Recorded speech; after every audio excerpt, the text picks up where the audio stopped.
une analyse sommaire des éléments retrouvés dans l'étude des alliances. Tout d'abord, qu'est-ce qu'une alliance?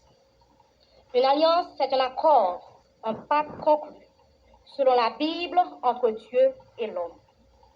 Dieu parla à Noé dans Genèse 6, verset 18, et dit « Mais j'établis mon alliance avec toi. Tu entreras dans l'arche, toi et tes fils, ta femme et les femmes de tes fils avec toi. » Pourquoi Dieu entra-t-il en alliance avec l'homme? Dieu n'a pas créé l'homme juste pour avoir un camarade de jeu. L'homme pour Dieu, c'était une manifestation de sa gloire. En instituant les alliances, le plan du Créateur, c'était pour faire passer sa volonté, ses projets pour l'humanité. Les alliances étaient plutôt des textes moraux imposés à l'homme pour mesurer sa loyauté, son obéissance et sa dépendance à Dieu. En fait, Dieu n'a eu que des projets de bonheur pour l'humanité. Deutéronome 10, verset 13, dit « Je te prescris aujourd'hui ces lois afin que tu sois heureux. » À travers la Bible, nous comptons cette alliance faite par Dieu pour l'homme. Nous disons par Dieu pour l'homme. C'est parce que l'homme n'a jamais cherché d'entrer en alliance avec Dieu. Dieu fut l'instigateur de toutes les alliances.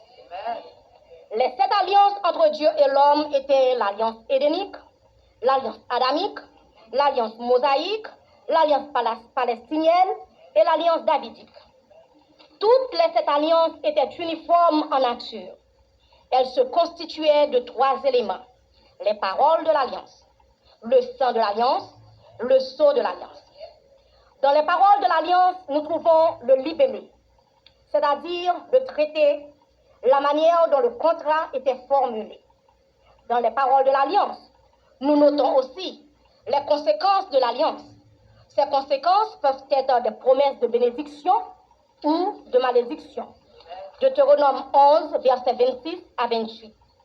Voici, je mets aujourd'hui devant vous la bénédiction et la malédiction.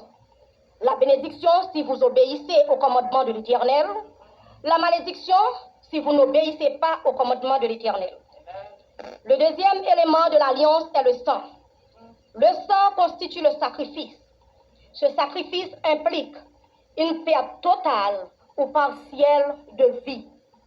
La vie est dans le sang, comme dit Lévitique 17, versets 11 à 14.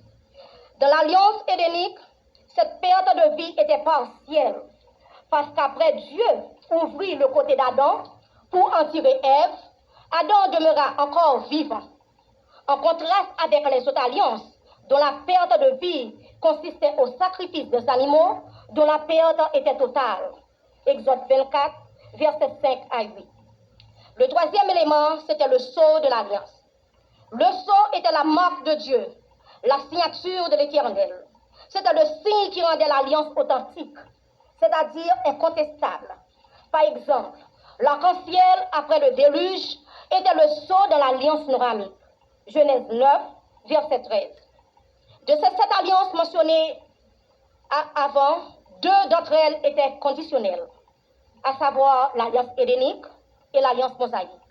Les 5 autres alliances étaient inconditionnelles. L'alliance est considérée conditionnelle quand les promesses de Dieu dépendent sur certaines obligations que l'homme doit accomplir. Si l'obligation n'est pas satisfaite, les promesses deviennent nulles. Tel est le cas de l'alliance édénique et de l'alliance mosaïque. L'alliance inconditionnelle, par contre, ne dépend d'aucune obligation pour l'accomplissement des promesses. Dieu dit qu'il fera et il le fait au moment convenu, car Dieu ne ment jamais. Et ce que sa bouche a dit, sa main l'accomplira. Pour répondre à notre question posée plus haut, pourquoi Dieu initiait des alliances avec des hommes, eh bien, toutes ces alliances dans l'Ancien Testament étaient l'ombre de la vraie alliance à venir, trouvée dans le Nouveau Testament. Les alliances de l'Ancien Testament étaient le type, l'ombre de la substance, de la vraie, de l'antitype, de la réelle alliance qui n'est autre que Jésus-Christ. Oui, Jésus-Christ est notre promesse. Quiconque croit en lui ne périsse point, mais qu'il est la vie éternelle. Jean 3, verset 16. Jésus-Christ est notre sacrifice. À la croix, il a versé son sang pour nous racheter du péché.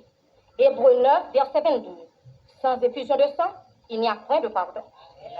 Jésus-Christ est aussi notre sceau dans la personne du Saint-Esprit.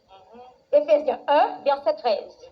En Jésus, vous aussi, après avoir entendu la parole de la vérité, l'évangile de votre salut, en lui, vous avez cru et vous avez été scellés du Saint-Esprit qui avait été promis. En somme, nous pouvons dire que l'Ancien Testament trouve son accomplissement dans le Nouveau Testament avec la nouvelle alliance instituée par Jésus-Christ dans Matthieu 26, verset 28. Car ceci est mon sang, le sang de l'alliance qui est répandu pour plusieurs pour la rémission des péchés. Merci.